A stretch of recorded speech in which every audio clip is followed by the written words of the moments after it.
Estudia actuación en Timbre 4. Niños, adolescentes, adultos. Dirección Claudio Tolcachir. Informes en www.timbre4.com. Probá Viaggio Expresso, el café 100% natural en cápsulas compatibles. Comprá online en tiendaviaggio.com.ar. Con envío a todo el país o en su boutique ubicada en Salguero 2626 Palermo. Viaggio Expresso, el verdadero sabor del buen café. Letras y corcheas. Un encuentro con músicos y escritores.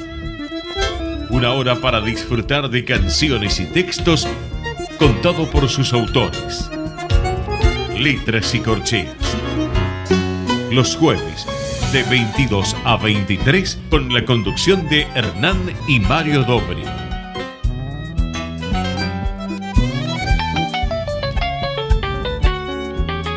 Buenas noches, bienvenidos a una nueva emisión de Letras y Corcheas. Hoy nos acompaña un escritor, periodista, editor, y sus últimos dos libros se han ido de la Argentina hacia Oriente y ha incursionado en terrenos como la China y Japón. Mario, ¿qué nos podés contar de nuestro entrevistado de hoy? Bueno, buenas noches. Siendo el sentido expresivo de un artista su obra, es decir, su mensaje temporal, internarse en ella conlleva navegar por las intrincadas aguas de sus emociones, sus intenciones, sus fantasías y sus valores vivenciales. Si este arte gira en torno de la palabra escrita en todas las variantes del campo literario, arriesgarse a su lectura es acompañarlo en la aventura onírica por esa selva conjetural de conceptos, imágenes y riesgos verdades.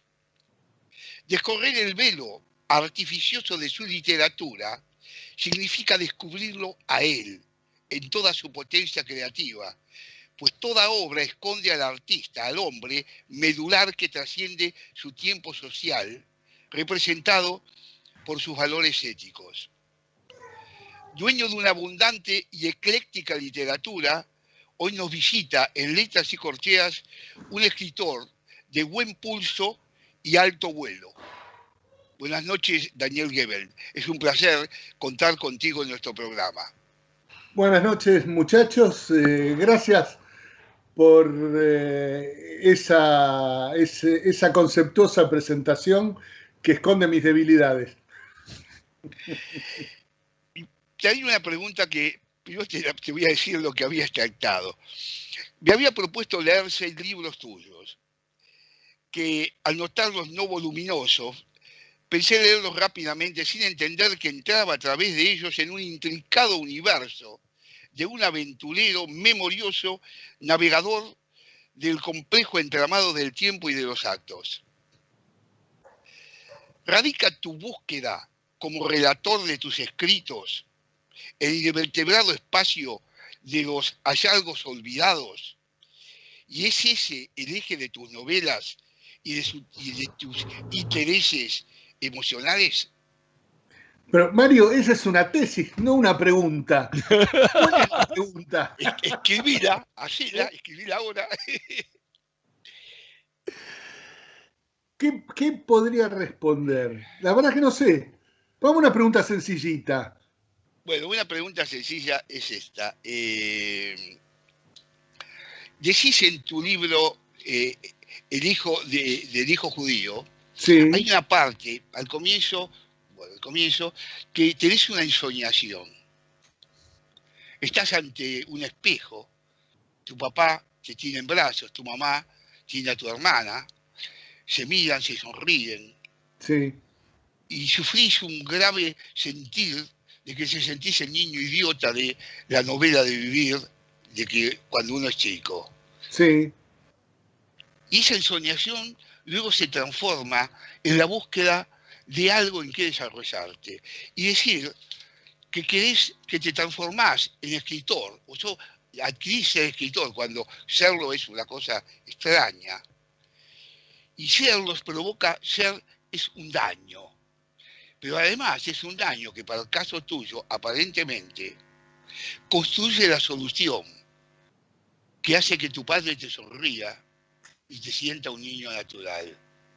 ¿Qué podés decirnos de toda esta página que era la 30 y 31 del libro, que me pareció redactada maravillosamente? Bueno, en principio, gracias. Recuerdo, digamos, ese es un relato verídico en términos autobiográficos. Yo tenía siempre, era una fantasía como constitutiva de mi infancia, la idea de ser un idiota, no saberlo, y que de golpe mi familia, o en este caso mi padre, me dijera, hasta ahora lo eras, a partir de ahora ya no lo sos. Y la palabra es escritura, ¿no? En el punto en que la posesión del saber y la revelación de los enigmas está en el universo adulto, yo construí una infancia para averiguar y adivinar primero cómo uno se convertía en adulto y luego cómo se ganaba el aprecio de los adultos. Y en este caso de los adultos de mi familia más inmediata. Digamos, cómo hacerme perdonar el idiota que yo era, y encontré la literatura. La literatura fue mi protección y mi coraza. ¿Y una vez que llegaste adulto? ¿Perdón? ¿Y una vez que llegaste adulto? ¿Qué descubriste de todo eso? Se vuelven más complicadas, porque la escritura se vuelve una pasión que no necesariamente es correspondida con el amor del lector, ¿no? Uh-huh. No es lo mismo. Pero sí lo que puedo dar testimonio personal, a nadie tiene por qué importarle, pero ha sido así en mi caso, es que la perseverancia en el proceso de la escritura me ganó ante mí mismo, primero el respeto de mi padre y después su aprecio. Esta es la fantasía de un niño que se creía no querido, uh-huh, que probablemente fuera una fantasía errónea. Lo que pasa es que cuando uno tiene una hermana y comienzan a jugarse los roles de mayor y menor, claro, y la atención de los padres, sí, uno sin quererlo juega al papel de la víctima o el victimario en algunos casos. Victimario, claro, cuando somete a la hermana, como lo has hecho vos en algunos casos, a ciertas presiones medias extrañas, claro, ¿no? Nacida de esas cosas de los celos y del amor repartido de los padres. Exacto. Pienso que eso está dentro de tu universo, ¿no? Claro, bueno, por eso El hijo judío empieza con una escena de celos. Nace mi hermana, yo me niego a comer. Claro. Y te salva el amor, porque los demás ven lo lógico. A veces, más ahora no tanto, pero antiguamente era lo lógico. Este chico como rompe las bolas, como esto, como aquello. Pero de pronto hay una abuela que tiene una mirada más allá de las cosas, claro, y acerca lo que es la vida, un plato de sopa, y te hace comer un plato de sopa, y ahí descubrís, en medio de la sopa, del caldo, el universo que te espera, ¿no? Exactamente, el universo de Oriente. Es decir, en el fondo del plato térmico de sopa, que era o sea, el exterior era de, no sé, de aluminio, pero el plato en sí mismo era de porcelana, cachada, algo por el estilo, descubro una imagen oriental, un chino saludando a una china, o un japonés saludando a una japonesa, ¿no? Que tantos años después te va a llevar a tus últimas 2 novelas. Por lo menos, exactamente. Bueno, en realidad mi segunda novela, La perla del emperador, ya es una novela que transcurre en Oriente, en Malasia, digamos, el Oriente de Sandokan.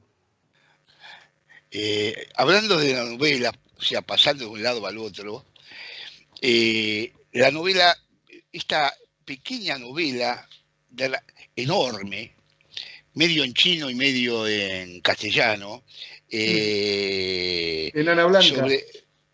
sobre Enana Blanca. un término de enana blanca, que es un término que no sé por qué la historia la transformó en enana blanca, ¿no? Pero hay una unión entre lo oriental y lo occidental, que es el universo nuestro propio y el universo o sea, el otro lado del universo, ¿no? Sí. Que mira una misma señal del cielo, la mira y la contempla de dos formas diametralmente diferentes. Así es. Una llena de poesía y de amor, y la otra dentro de la mentalidad occidental precisa, determinista, ¿no? ¿Esa fue uno de los móviles que te llevaron a escribir esta novela? En realidad, no, digamos, yo en general no empiezo a escribir textos dejándome llevar por grandes ideas totalizadoras, aunque tenga obviamente un afán de totalización en términos de experiencia literaria. Es decir, todo escritor, aunque sea el peor de los pelmazos, quiere ser el mejor escritor del mundo. Y todo escritor quiere hacer la mejor obra posible, ¿no? Hay un prólogo muy lindo de Truman Capote a su libro Música para Camaleones, donde dice que cuando descubrió el arte de la escritura, se dio cuenta que Dios le había dado un don y un látigo para fustigarse.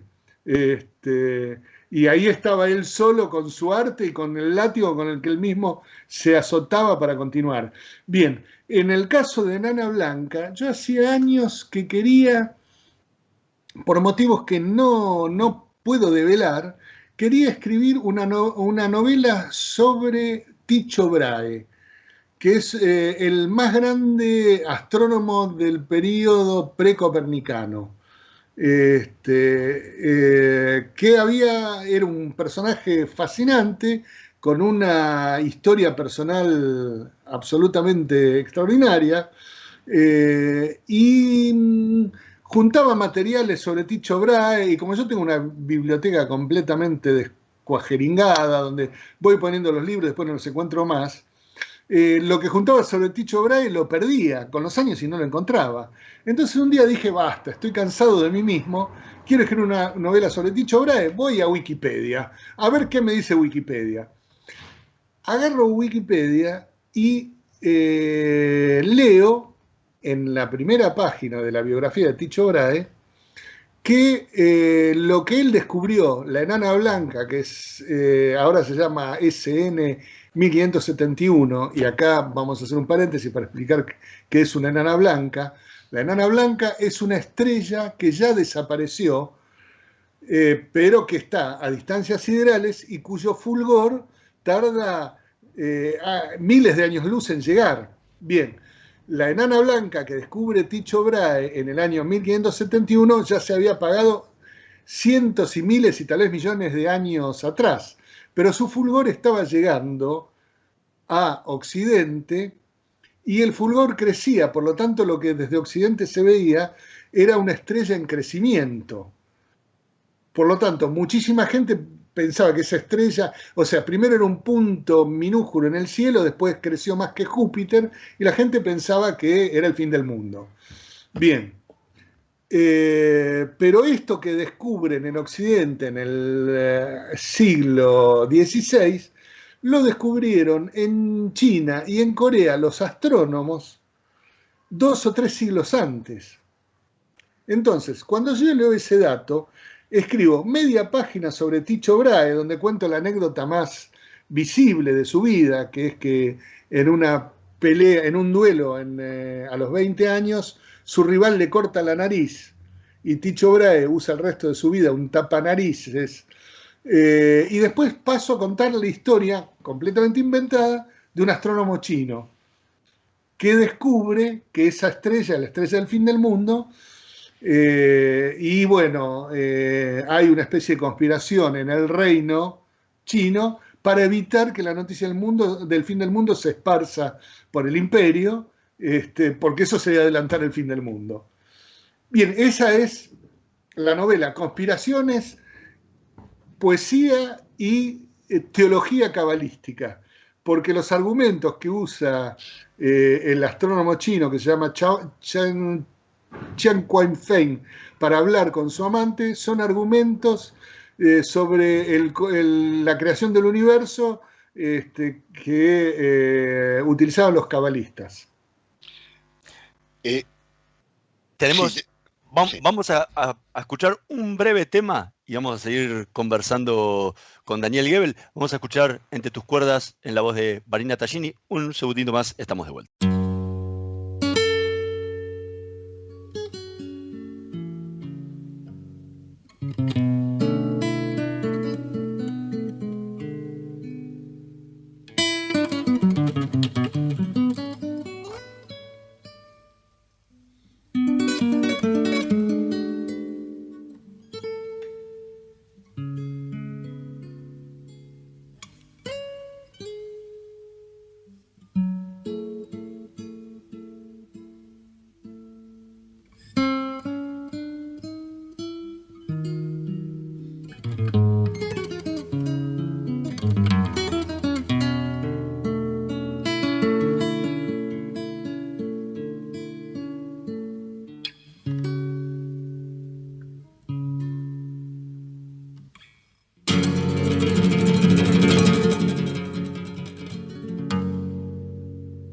Guitarra,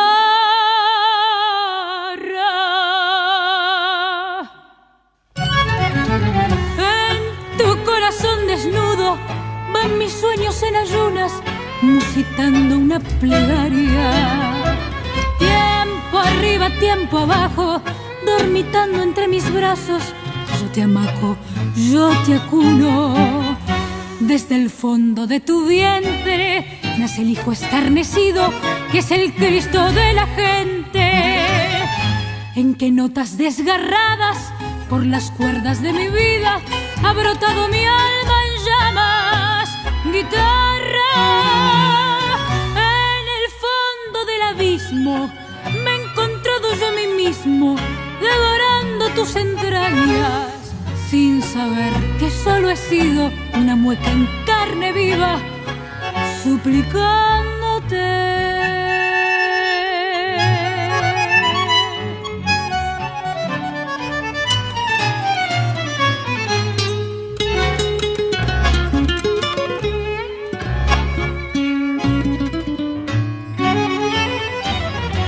Atrapado entre tus cuerdas, como rejas de mis sueños, arde un fuego que me quema. Tanto andar, tanto camino, sin saber que a mi destino va enfrentándolo la muerte. Guitarra, como náufrago sin rumbo, he rodado por el mundo, amarrado a tu madera, sin saber que solo era una mueca en carne viva, suplicándote. Era Entre tus cuerdas, en la voz de Marina Tallini, tema del poeta Mario Dobri. Mientras seguimos conversando con Daniel Goebel, en estos dos libros que escribiste sobre Oriente, recién hablábamos de La enana blanca y después le siguió un crimen japonés, tienen que ver mucho las conspiraciones y las muertes. Sí, completamente. En un crimen japonés también es, si bien es mucho más compleja la trama y la extensión del libro, ¿no? ¿Qué es lo que te atrae esto de las conspiraciones? Las conspiraciones y las historias de amor que hay mezcladas entre las dos, ¿no? Porque también un crimen japonés tiene mucho de historias de amor prohibidas. Exactamente. Bueno, es que en el fondo el amor y las conspiraciones son lo mismo. Lecturas infinitas sobre hechos, sobre los que se giran y se dan vueltas y que no se resuelven. Uh-huh. En el caso de Enana Blanca, bueno, sí se resuelve con la muerte del astrónomo y su amante y con el fin de la novela. Con un crimen japonés es más complicado. Sí. Pero no es que yo tengo prevista la conspiración como un recurso anticipado. En un crimen japonés, en rigor de verdad, yo lo que quería era dar cuenta de mi interés por dos culturas distintas.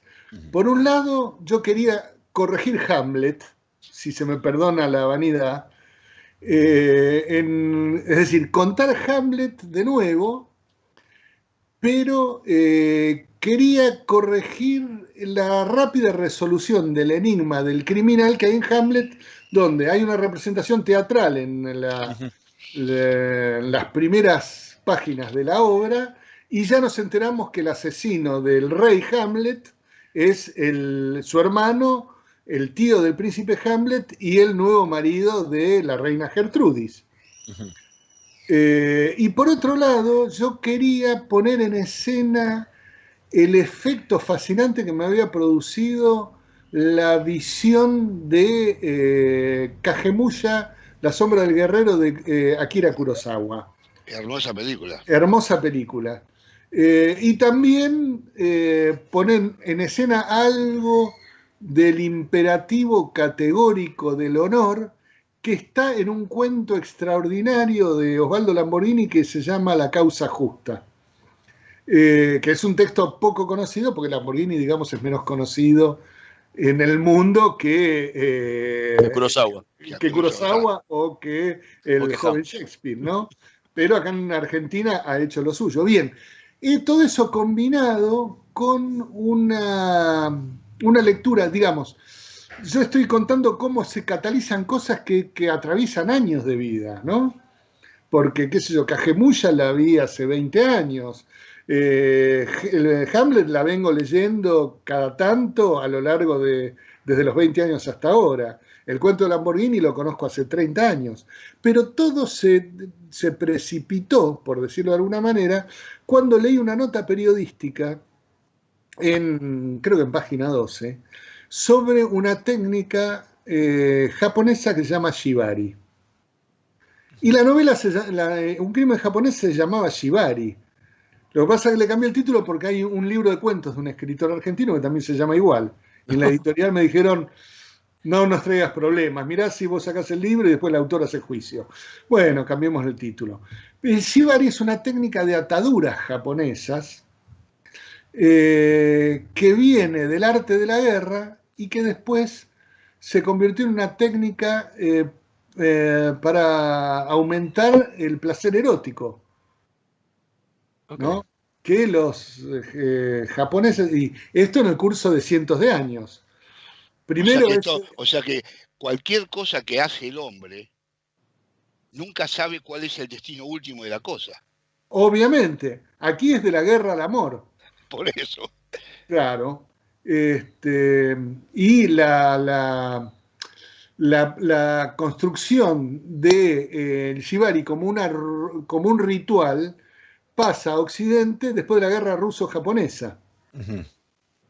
Pero bien, de eso ya no me hago cargo. Lo que me interesó en shibari es la transfiguración cultural. Y además, algo que estaba ahí, y es que la técnica de atadura se había sofisticado tanto en el arte de la guerra que era como una especie de escritura. Porque suponemos, yo soy un samurái y me peleo con vos, Hernán. Y entonces, te venzo en el combate, no te mato, porque no necesariamente había que matar al rival. También se podía capturarlo, sobre todo si el rival era una figura jerárquica, para intercambiarlo. Claro. Como en todas las guerras, ¿no? General por general, teniente por teniente, etc. Bien, ahora, en el medio del combate, yo no podía atarte a vos y después quedarme como si fueras un paquete. Yo tenía que seguir combatiendo. Por lo tanto, te ataba con mis propias sogas que tienen signos particulares que determinan identidad. Pero además de eso, te ataba de una manera que indicaba tu condición. Como si en la atadura, el nudo marinero, dijera teniente, capitán, general, etcétera, etcétera. O sea, era un sistema completamente sofisticado. Y la técnica de ataduras de shibari es también una técnica completamente sofisticada, porque vos tenés que, suponiendo que estás en una práctica erótica de shibari, tenés que atar a la mujer que amás o al tipo que amás. Los samuráis más bien les gustaban los jóvenes fajes, de tal manera que no se esguince, que no se asfixie, que no se acogote. Entonces, es una práctica ritual. Bueno, eso me interesó hasta el punto de que para mí la novela se llamaba Shibari porque el protagonista se veía progresivamente envuelto en una serie de acontecimientos cada vez más sofisticados, política, sexo, conspiraciones, etcétera, etcétera, que lo llevaban a un mundo cada vez más raro. Estamos conversando con Daniel Liebel. Vamos a hacer una pequeña pausa. En un minutito más volvemos con más Letras y Corcheas. Vamos la radio, somos tu voz. Vamos con Eco, siempre la verdad y la mejor información. Omint Digital, la primera plataforma online para cotizar y comprar un plan médico con cobertura nacional para vos y tu familia. Ingresá en omintdigital.com.ar y conoce más. Superintendencia de Servicios de Salud. Órgano de control de las empresas de medicina prepaga. 0800-227-258. SSSsalud.gov.ar. RNMP 1336. Me acaban de contar desde Fly Bondi, sí, que ya cumplen un mes volando desde el aeroparque. Si no recordás, volvemos un poquito atrás donde Fly Bondi tenía base operativa en el Palomar. Luego pasaron a Ezeiza y hace muy poquito, hace un mes exactamente, están en el aeroparque Jorge Newbery. Me dejaron números muy piolas que seguramente te van a interesar y que a veces uno no los piensa. Cuando saca el ticket, se siente el avión y se va a destino. Por ejemplo, que más de 52.000 pasajeros ya volaron este primer mes. 366 vuelos que partieron y llegaron desde sus 12 destinos. Y lograron un 97% de puntualidad en todas sus operaciones. Y otro dato, tuvieron 75% de ocupación en sus aviones Boeing 737. Bueno, datos que ilusionan para una empresa que la viene luchando desde hace tiempo. Felicitaciones a Fly Bondi. Omint Digital, la primera plataforma online para cotizar y comprar un plan médico con cobertura nacional para vos y tu familia.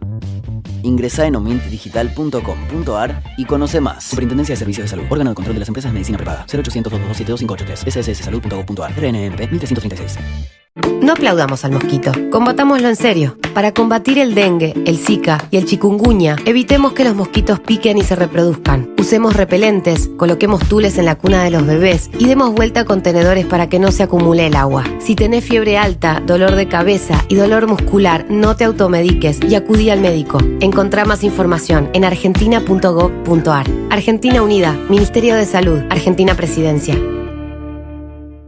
Podés vernos en vivo en ecomedios.com. Contenidos audiovisuales. Conectate con nosotros. Contestador 5-254-2353. Letras y Corcheas. Una hora para disfrutar de canciones y textos contados por sus autores. Con la conducción de Hernán y Mario Dobri.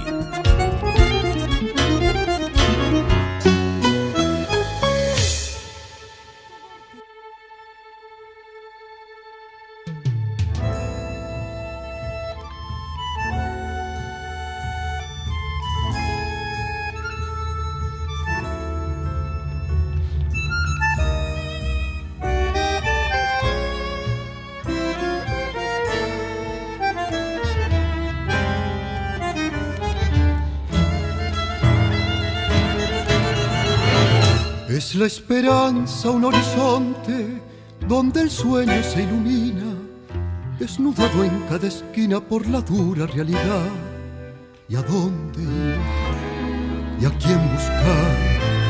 ¿Y qué decir en un país que se ha olvidado de escuchar? Es mi vivir el transcurrir de una existencia sin amor, donde he alquilado el corazón por trabajar y competir, y envejecer y consentir sin comprender que el tiempo es vuelo en soledad hasta morir.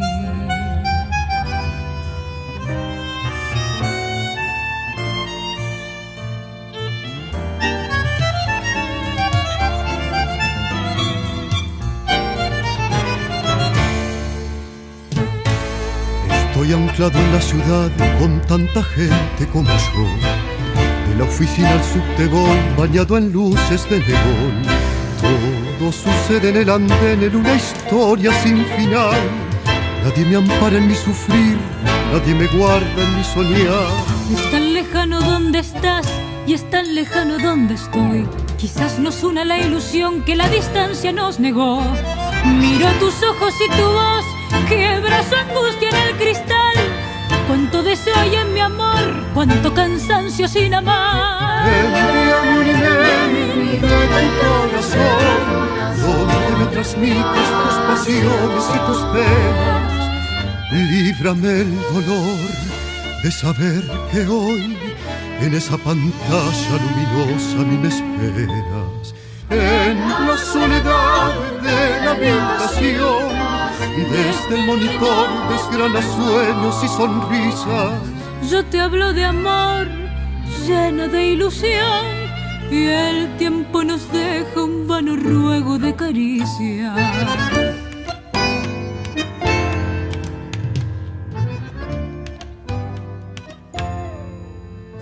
Siento que el día se me va entre rutinas de papel.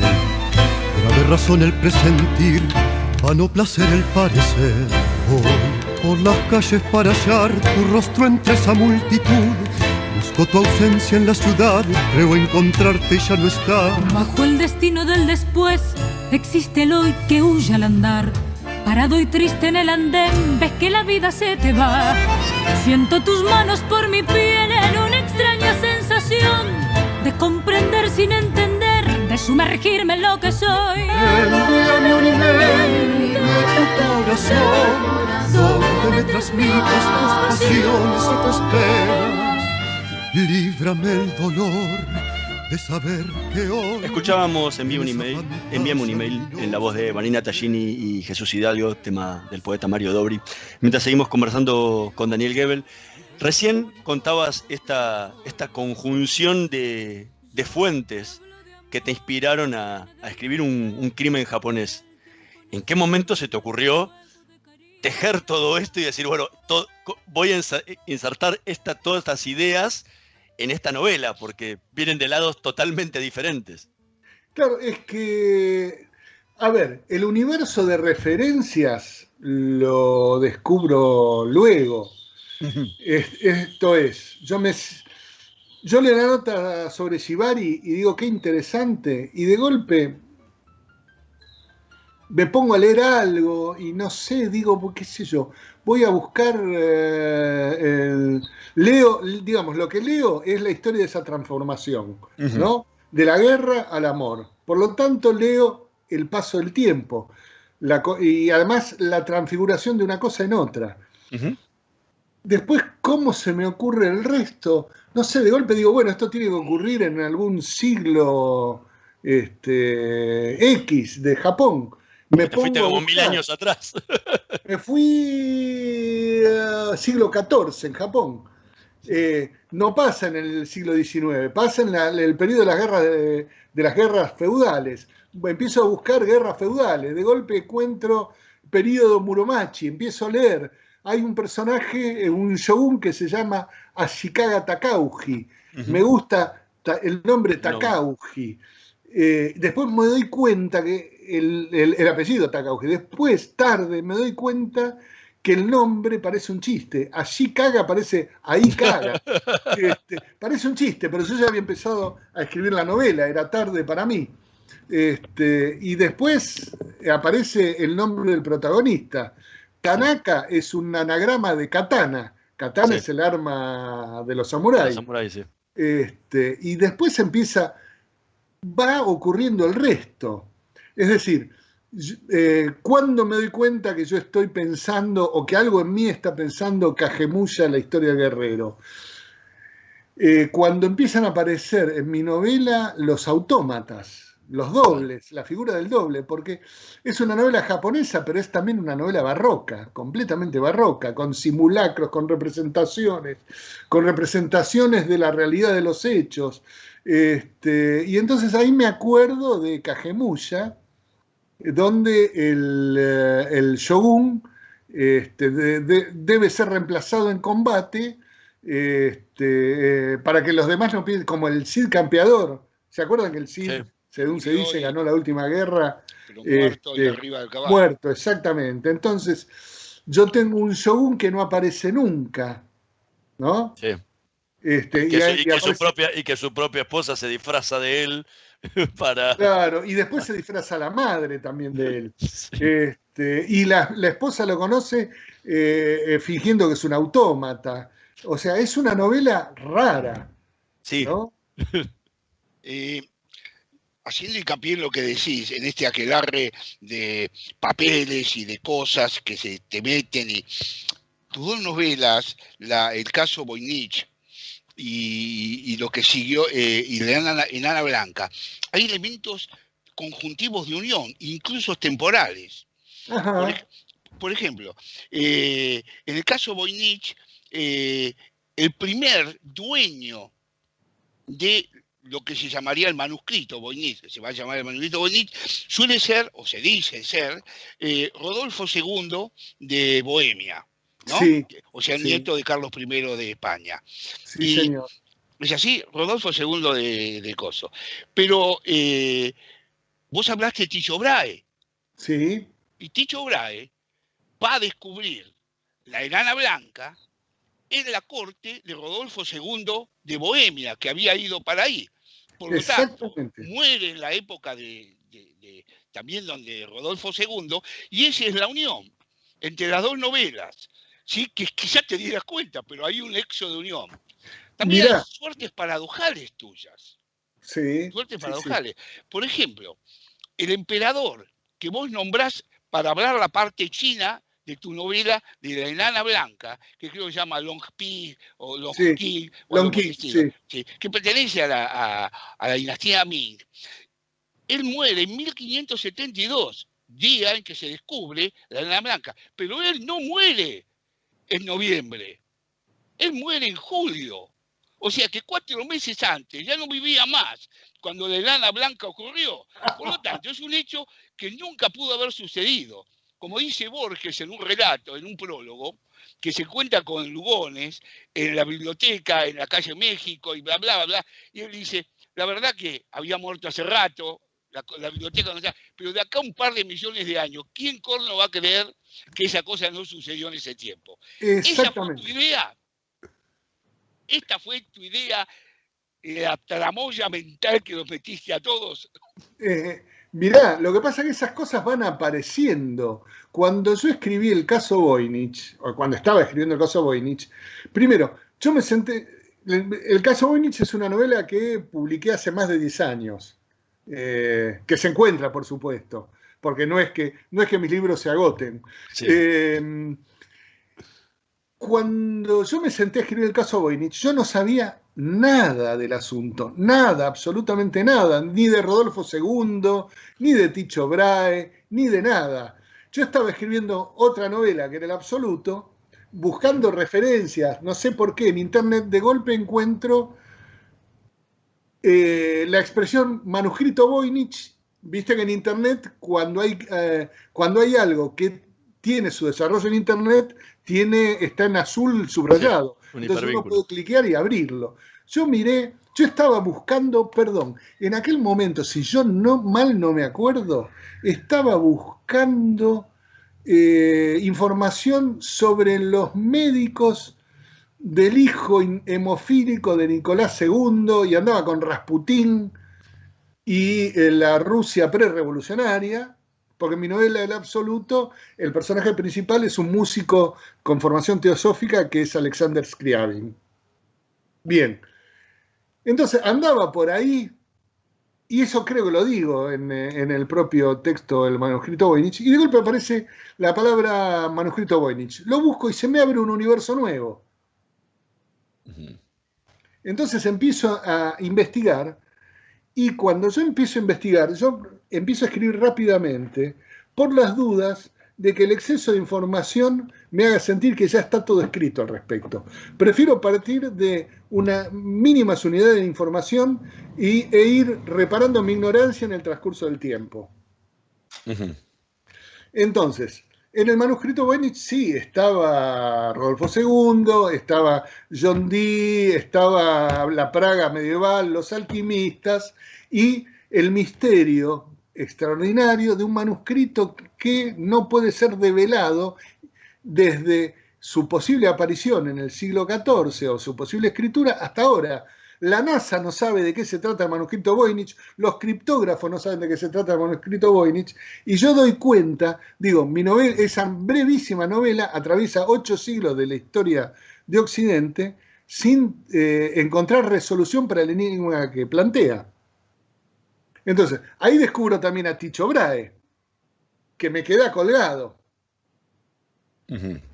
Vos sabés que yo, entrando en la aventura esa, hace muchos años, escribí un poema, porque también arrastrado por esas cosas que me apareció en un libro que no me acuerdo sobre literatura, y escribí un poema a alguien que vos nombrás en la última parte, en las últimas cosas, de la abadesa Hildegardebingen, que es la que escribió La lengua ignota, que es más o menos de la época del año 1200 a 1300. Sí, ella es del 1100, ¿eh?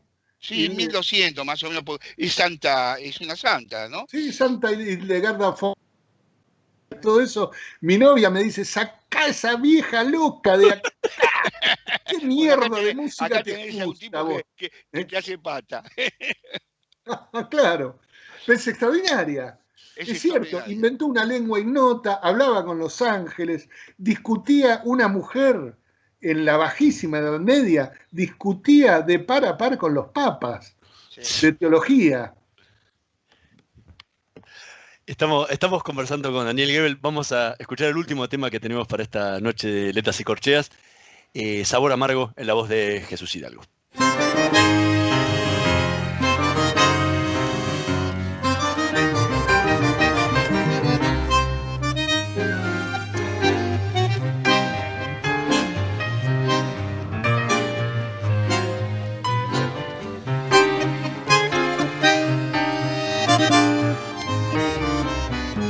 Siempre me dejó un sabor amargo, esos labios ateridos por el miedo de vivir, ese loco sentimiento con que huía de la vida, esa triste despedida que nacía de los dos. Hoy me quemo y me consumo con la luz de su mirada, la nostalgia de sus ojos, la intención de su querer.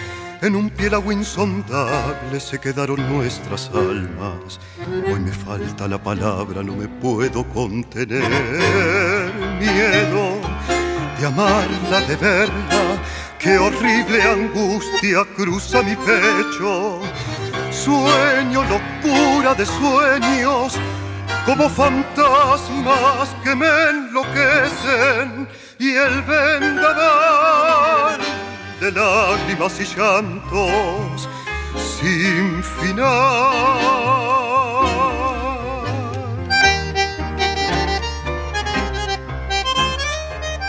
Escuchábamos Sabor amargo en la voz de Jesús Hidalgo, tema del poeta Mario Dobri, mientras seguimos conversando con Daniel Goebel. Cuando tenés dos tipos de novelas separadas, todas las que estuvimos hablando, en las que entra a reinar tu imaginación y traspolándote a diferentes lugares de la historia y el tiempo, como ha ocurrido con estos libros que hablamos, pero también con muchísimos otros, como recién comentabas, El Absoluto, y también como ha pasado con los padres de Sherezade y otros tantos. Pero también está El Hijo Judío, que es en cierta forma es una especie de autobiografía novelada. Sí, ¿sí? Y ahí dejás algunas cuantas frases que son interesantes trabajar sobre lo que fue después tu profesión. Vos decías, por ejemplo, que a veces me siento feliz escribiendo y de seguir así hasta el final, diría que mi vida tuvo algún propósito. ¿Lo cumpliste? ¿Tuvo algún propósito? Bueno, no estoy muerto todavía. No, pero estoy al borde. Te lo tengo que preguntar ahora, porque cuando estés muerto no te lo voy a poder preguntar. Sí, encontré un propósito para seguir viviendo, más allá de cualquier contraste, más allá de cualquier preocupación eventual, etcétera, etcétera. Digo, la literatura fue y es mi pasión, mi refugio, y mi alegría. Porque a la gente no se le puede pedir tanto, no se le puede pedir todo. En cambio, a la literatura se le puede dar todo lo que uno puede y puede encontrar ahí casi todo lo que uno espera. En realidad la literatura da más de lo que uno le da a ella. Ujú. Porque la literatura no es solo el placer de escribir, sino el goce infinito de leer. Y comparado con el goce de leer, lo que uno puede realizar es poquito. Por supuesto, en el acto de la escritura, el deseo, la expansión, te lleva a querer lo mejor. Mira, una vez, no voy a nombrar a la persona porque es para problemas, pero me dijo que había ido a una charla de una escritora completamente deplorable, pero muy famosa. Y me dice, me cayó bien. Le digo, ¿por qué? Porque ella dijo, cuando le preguntaron qué escritora creía que era, dijo, yo para sentarme a escribir tengo que creer que soy la mejor escritora del mundo, porque si no, no podría. Y eso, que parece un golpe de vanidad, ¿no? En el fondo es un ejercicio de extrema modestia, es ponerse en posición para estar a la altura del arte que uno practica, que es infinitamente superior a lo que uno hace, ¿no? Ahora, ¿te quedó nostalgia o en algún momento ganas de volver al dibujo? ¿A qué dibujo? Y porque decís que perdiste el talento por el dibujo cuando te pusiste a escribir. No, bueno, pero eso es algo, mira, yo ahora estoy dándole vueltas a un asunto, no en términos de escritura, sino en relación a la relación con la literatura, porque es cierto, cuando yo me puse a escribir me di cuenta que todos mis otros talentos e intereses menguaban. Esto es, podía dibujar, era bueno en atletismo, me interesaba la historia, no tenía problemas en matemáticas, pero solo geografía, pero perdí el interés por todo, me convertí en un alumno horrible. Hice la primaria, solo porque el nivel de la escuela primaria era muy bajo. En la secundaria conocí a mi amigo de toda la vida, Claudio Barragán, que me salvó en toda la secundaria porque me soplaba siempre, siempre. Ahora, con estas novelas que tanto le interesan a Mario, yo tengo la impresión de que estoy cerrando los agujeros de mi cultura, investigando aquello sobre lo que no averigüé cuando era niño, ¿no? Estoy haciendo mi propia primaria y secundaria en el arte de la literatura. ¿Con qué resultado? No lo sé, porque además, una vez que escribo el texto, olvido buena parte de lo que aprendí. Lo que quería decir, y lo viste cuando yo empecé con un prólogo de la charla, Sí. era que a través de lo escrito, saber quién sos.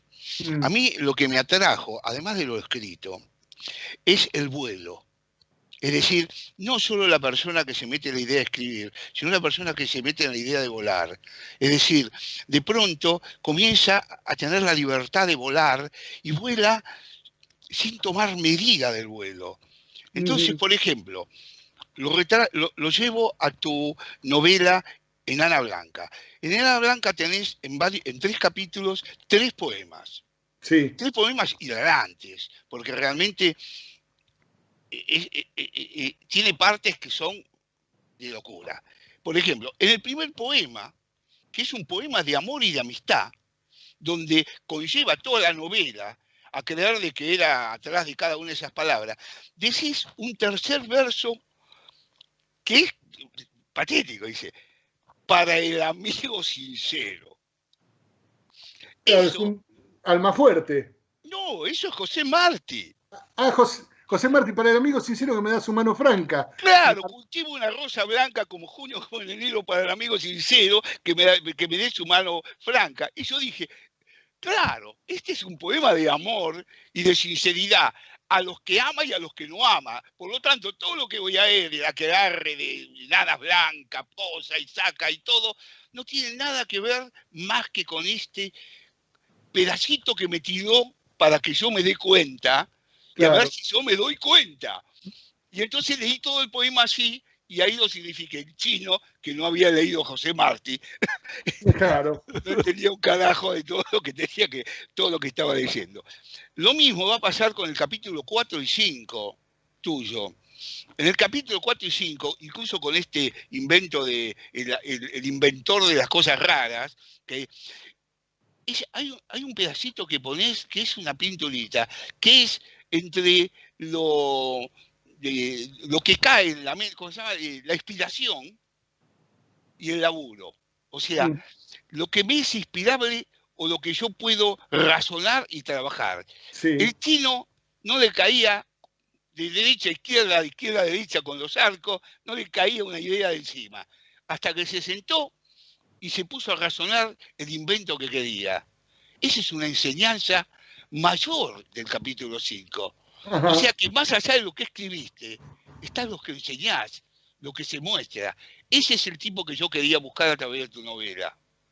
Bien, me gusta esa lectura, Mario, y permitime que me adhiera a eso, en el sentido en que algunas veces yo leo textos, no para saber cuál es la historia, porque las historias pueden ser más o menos interesantes, algunas me gustan más que otras, no para saber cómo están escritas, sino para saber cuál es la posición del escritor respecto de la práctica de la escritura. Es decir, cuál es la posición del sujeto en el acto de escribir. Exacto. ¿No? Si está vaciado, despojado, entregado a su práctica estética, o si quiere, por ejemplo, venderme una imagen de sí mismo mediante la novela, si quiere posar de inteligente, o de piola, o de sexy, o de... Bueno, esos son los libros que, ¿no?, me interesan menos. ¿Y cuánto hay de eso que planteaban en el capítulo 5 de inspiración y de sentarse y decir, bueno, me pongo a trabajar, en tu forma de trabajar?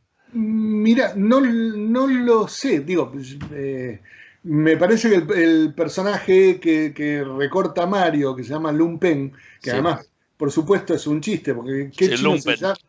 ¿Qué chino es un lumpen?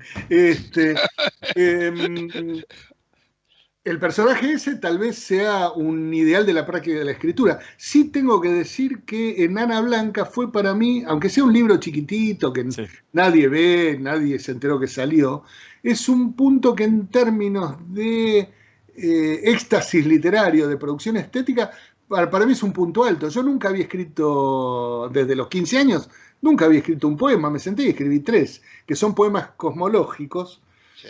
sobre el amor, la amistad, sobre el fin, sobre el universo, que están hechos en base a recortes de otros textos. Además, en los 3 poemas, el que escribe es el que relata. Sí. No escribe el chino que escribe, porque el chino que escribe nunca pudo haber sabido de que Andrómeda es una galaxia determinada, porque eso ni siquiera podría haber descubierto los valores que tenía Occidente sobre esos elementos, porque no lo podía conocer. No podía conocer de los agujeros de gusano, ni de la teoría de cuerda, ni de los agujeros negros. O sea, Obvio. el relator, vos, te metés en la novela a gozar de ella. Sí, claro. Y Bueno, eso me pareció genial. es que el pobre astrónomo chino no había leído un libro que se llama Cosmos. Sí. No, y lo había visto. Por eso esto me pareció genial, porque el relator, vos, estás enloquecidamente enamorado de lo que escribís. En ese caso sí. Después, además es una novela breve, es delicioso escribir textos breves. Últimamente me están saliendo textos largos que son más trabajosos y que la inspiración tiene un grado menor de visibilidad, porque la trama exige más. Enana Blanca es como una explosión, digo, es una enana blanca, es una luz que destella, que crece y que desaparece. Además la imagen esa de vomitar una esfera roja que va a ser absorbida, que es una enana roja.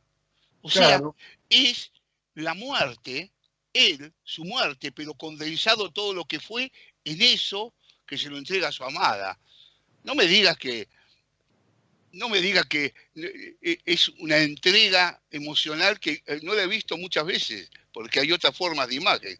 Esta entrega cosmológica del amor, única. Mario, te agradezco que me hayas dicho eso, porque desde que escribí sobre esa estrella roja ahí, nunca supe qué era. Dije, ¿por qué? ¿Por qué pasa esto? Pero al mismo tiempo es como el MacGuffin de Hitchcock. Todo el mundo persigue algo que no sabe qué es. Esa sombra que pasó, ¿quién es? Claro. No sé, digo. Claro, yo nunca supe por qué había aparecido eso, pero generó los efectos de enloquecer al emperador, al eunuco que lo sigue. Generó un efecto. Era un misterio para mí. Pero claro, era un misterio vacío y vos lo llenaste. Es una enana roja que es en la etapa muerte de una estrella. Claro. Esa misma estrella, la SP 1500, te corrijo lo que dijiste, 1572.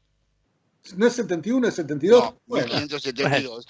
Que hoy, hace poquito, fue fotografiada la reverbescencia que ha quedado de ese acto, y yo lo acabo de subir a mi muro, la foto que la NASA sacó hace no mucho tiempo atrás. Mira vos, pero también se llama Tycho Brahe. Se llama SN porque Tycho Brahe le había dicho Stella Nova. Exactamente, Stella Nova. Que algunos la transformaron en el supernova, pero bueno, claro. Stella Nova, ¿no? Sí. Daniel Gebel, muchísimas gracias por habernos acompañado. La verdad queda muchísimo por hablar todavía. Madre mía, si hay que hablar. De tus libros, pero te comprometemos para una próxima vez volver a seguir charlando y retomar la conversación que dejamos. Cuando quieran, y antes de cortar, permítanme que diga algo. Es un placer emocionante ver a padre e hijo juntos haciendo algo. Para nosotros también es una emoción hacerlo juntos. Bueno, así que los felicito. Te agradezco mucho, me has hecho volar, ahora voy a seguir con tus próximos libros, más tranquilo que no te tengo que ver y gozar de ellos, y realmente los voy a recomendar a cuantos sean, porque para mí son fantásticos, no son novelas cortas, son novelas abundantes, como el manuscrito, donde hay superpuesto 1000 novelas escritas en las mismas palabras. Cierto, como en propio manuscrito. Como en tu propio manuscrito. Nosotros nos vamos a reencontrar la próxima semana en la operación técnica Carlos Heinze y Gerardo Subirana, en la edición Javier Martínez. Nos vemos la próxima semana. Chao. Estudia actuación en Timbre 4. Niños, adolescentes, adultos. Dirección Claudio Tolcachir. Informes en www.timbre4.com. Probá Viaggio Expresso, el café 100% natural en cápsulas compatibles. Comprá online en tiendaviaggio.com.ar. Con envío a todo el país o en su boutique ubicada en Salguero 2626 Palermo. Viaggio Expresso, el verdadero sabor del buen café.